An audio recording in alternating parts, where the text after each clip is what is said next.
আসসালামু আলাইকুম। সবাই কেমন আছেন? ঈদ মুবারক সবাইকে।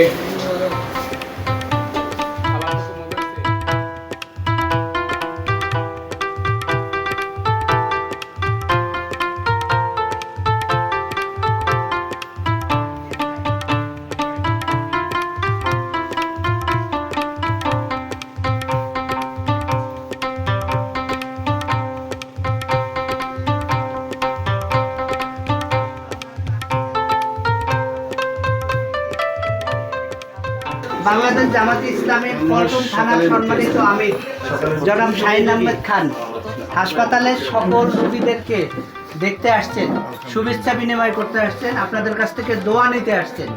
আপনারা একটু দোয়া করবেন। এই যে আমাদের পক্ষ থেকে একটু সামান্য মিষ্টান্ন উপহার আমাদের এবং দুপুরের খাবার, আপনারা একটু দোয়া করবেন আমাদের জন্য। আপনাদের একটু আনন্দিত আমরা কষ্টে আমরা ভাগাভাগি করে আজকে বাসা থাকেন, শুনলে আপনার আরো ভালো লাগবে। তারপর আমরা দোয়া করতেছি আল্লাহ হাফেজ।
মিষ্টান্ন দুপুরের খাবার।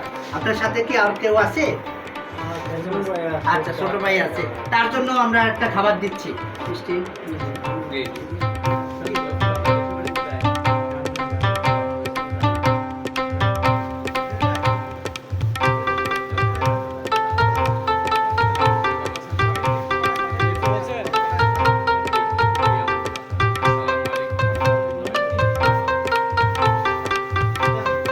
বাংলাদেশ জামাত ইসলামের পক্ষ থেকে পল্টন থানায় আমরা নানাবিধ কর্মসূচির মাধ্যমে আজকে ঈদকে আমরা উদযাপন করছি। সকালে আমাদের ঈদুল আজহার জামাতের শেষে আমরা আমাদের 27টা স্পটে আমাদের কুরবানি কার্যক্রম চলছে। এর ভিতরে আমরা হাসপাতালে যে সকল রোগীরা আছেন তাদের জন্য আমরা দুপুরের খাবার, তারপরে ঈদের শুভেচ্ছা বিনিময় এবং দুপুরের খাবারের আমরা আয়োজন করছি, তাদের হাতে খাবার তুলে দিয়েছি। আমাদের পরবর্তী সময় আমাদের কুরবানির গোশত অসহায় সুবিধাবঞ্চিত মানুষের মাঝে কুরবানির গোশত বিতরণ কার্যক্রম আমাদের চলবে। এর পরবর্তীতে আমাদের পরিষ্কার পরিচ্ছন্নতা অভিযান, আমার শহর ঢাকা শহর আমার আঙ্গিনাকে পরিষ্কার রাখতে হবে, সেই স্লোগানকে আমরা ধারণ করে আমরা সিটি কর্পোরেশনের পাশাপাশি আমরা টোটাল আমাদের পল্টন এরিয়া শহর ঢাকা শহরে আমরা পরিষ্কার পরিচ্ছন্নতা অভিযান আমাদের চলমান থাকবে। আমরা দেশবাসীর প্রতি দোয়া চাই, আমরা যেন এই চলমান কর্মসূচিগুলোর মাধ্যমে, এটার সাথে সাথে আমাদের আরও একটা কর্মসূচি শহীদ পরিবারের সাথে সাক্ষাৎ।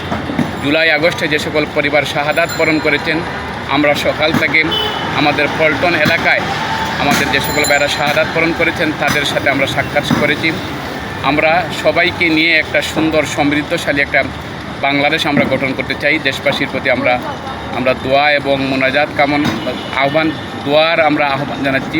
সাথে সাথে আমাদের কর্মসূচিগুলোতে সবাইকে স্বতঃস্ফূর্তভাবে সহযোগিতার জন্য উদাত্ত আহ্বান জানিয়ে আমাদের নেতাকর্মীদেরকে অনুরোধ করব, প্রত্যেক মানুষের পাশে দাঁড়িয়ে আমরা যেন ঈদের খুশিকে যেন আমরা প্রত্যেকের সাথে ভাগাভাগি করে নিয়ে মানুষের পাশে দাঁড়িয়ে যেন আমরা উদযাপন করতে পারি।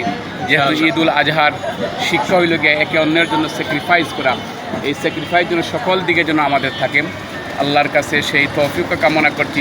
আমাদের নেতাকর্মীদের কাছে উদাত্ত আহ্বান জানাচ্ছি, ঈদের সাথে জড়িত যে আনন্দ, উৎসাহ, উদ্দীপনা, যারা অসুস্থ রোগী আছেন, যারা হলো সুবিধা বঞ্চিত মানুষ যারা আছেন, কুরবানি দেওয়ার যাদের তৌফিক নেই, তাদের প্রত্যেকের কাছে কুরবানির গোশত পৌঁছানোর যে আমরা সিদ্ধান্ত গ্রহণ করেছি, এটা আমরা যথাযথভাবে বাস্তবায়ন করতে পারি। সবার প্রতি সুবিধা আহ্বান জানাচ্ছি। আসসালামু আলাইকুম ওয়া রাহমাতুল্লাহ।